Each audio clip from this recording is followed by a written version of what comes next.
केवल 37 घंटे ही चर्चा कर पाए, किंतु हमारा सामूहिक प्रयास होना चाहिए कि हम सदन की गरिमा को, मर्यादा को और शालीनता को बनाए रखें।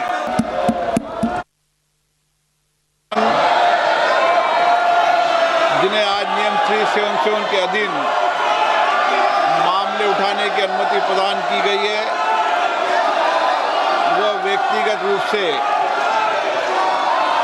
सदन के पटल पर तुरंत अपने अनुमोदित पाठ को सदन के पटल पर रख सकते हैं। माननीय सदस्यगण, हम 18वीं लोकसभा के 5वें सत्र की समाप्ति की ओर अग्रसर हैं। यह सत्र 31 जुलाई 2025 को आरंभ हुआ था। इस सत्र में 14 सरकारी विधेयक पुनर्स्थापित किए गए तथा कुल 12 विधेयक पारित किए गए। हम सभी ने सत्र के प्रारंभ में तय किया था कि हम इस सत्र में 120 घंटे चर्चा करेंगे। बिजनेस एडवाइजरी कमेटी में भी इस पर सहमति बनी थी, लेकिन लगातार गतिरोध और नियोजित व्यवधान के कारण हम केवल 37 घंटे ही चर्चा कर पाए। जिस तरीके से सदन के अंदर, सदन के परिसर में जिस तरीके की नारेबाजी हो रही है, जिस तरीके से तख्तियां लेकर माननीय सदस्य आ रहे हैं, नियोजित गतिरोध किया जा रहा है, ये हमारी संसद की परंपराएं नहीं रही है। और विशेष रूप से इस सत्र में जिस भाषा का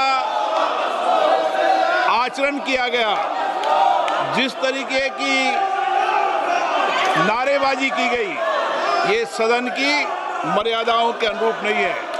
हमें एक स्वस्थ परंपराओं का निर्माण करना चाहिए और हमारी कोशिश होनी चाहिए कि हम संसद के अंदर गरिमापूर्ण चर्चा करें। लेकिन मैं लगातार देख रहा हूं नियोजित तरीके से गतिरोध करना, नारेबाजी करना, तख्तियां ले जाना। मैं आपसे आग्रह करना चाहता हूं कि ये देश का सबसे बड़ी लोकतांत्रिक संस्था है, हमें इससे बचने का प्रयास करना चाहिए। और संसद के अंदर भी और संसद के परिसर में भी हमारी भाषा संयमित और मर्यादित होना चाहिए।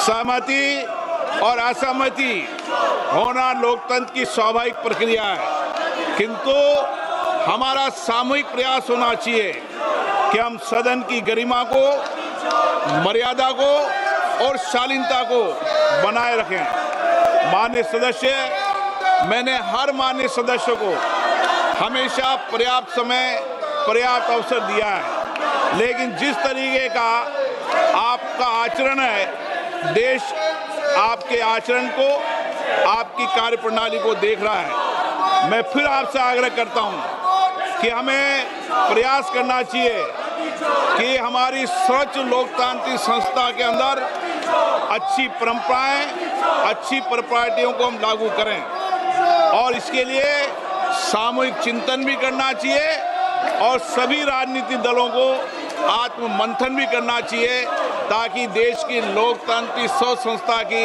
हम मर्यादा को बना रखें और यहाँ अपने आचरण व्यवहार से एक आदर्श स्थापित कर सकें। माननीय सदस्यगण, अंत में मैं सत्र की कार्रवाई में सहयोग हेतु माननीय प्रधानमंत्री जी का, सभापति तालिका के मेरे सहयोगी साथियों का, केंद्रीय मंत्रिमंडल में माननीय सहयोगियों का, नेता प्रतिपक्ष, सभी दलों के माननीय सदस्यों का, मीडिया के प्रतिनिधियों का, लोकसभा सचिवालयों का, संबद्ध एजेंसियों का हार्दिक धन्यवाद व्यक्त करता हूं।